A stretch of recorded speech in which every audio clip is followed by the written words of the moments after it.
But even so, I nod, just enough so she can see.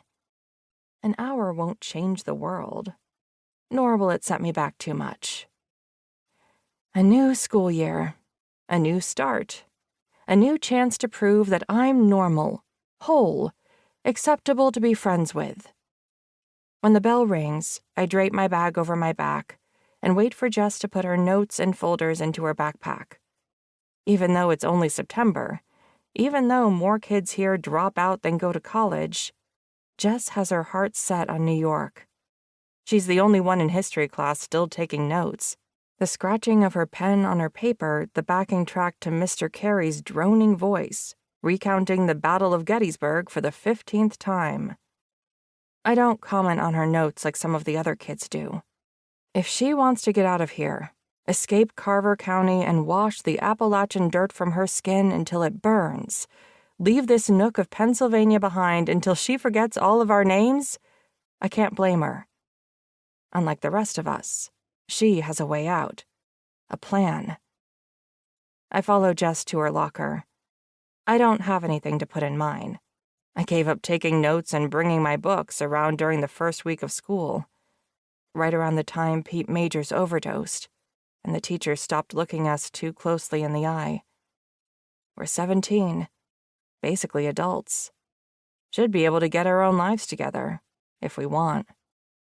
She switches out her books and grabs a jacket, rambling about how she's going to homecoming in the next town over with one of the boys from their football team.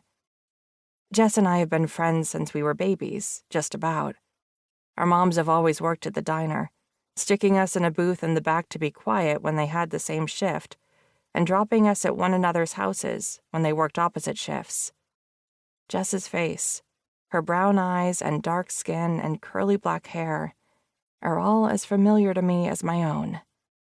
Are you going to homecoming? Here or at MV or Uniontown? Jess asks. I shrug. Probably not. Don't know anyone, I say. I can get you a date, Jess says, shooting me a sneaky look under her eyelashes. We don't talk publicly about how I dropped off the calendar, stopped going to football games and driving to the next town over with her and a couple of other kids to see the movies. How I vanished for the entirety of last summer and our junior year, only to reappear like everything was normal on the first day back. It wasn't like I shut out everyone. Jess did see me, after all, even when I didn't want her to, but nobody else has. She knows I'm testy about that. I'm okay, I say, feigning a smile. You know how shifts are. It's impossible for me to get a weekend off. Jess shrugs, probably because it's a lie, and she can see right through it. Right through me. I've been working at the gas station in our town since I turned 15, and though I'm sure Hank would cover a shift if I wanted him to, I don't want to ask. I go with her to her rusted-out pickup truck, listening half-heartedly as she describes her homecoming dress and scrolls through pictures of it on her phone. She's talking to this guy, and I think he's nice enough. She's brought him by the gas station for Slurpees on a few of my shifts. But my stomach is still tangled up in knots. I want to warn her, to tell her, to grip her face in my hands and press my thumbs into her cheekbones and scream until I can't breathe anymore. But I don't. I get into the passenger seat.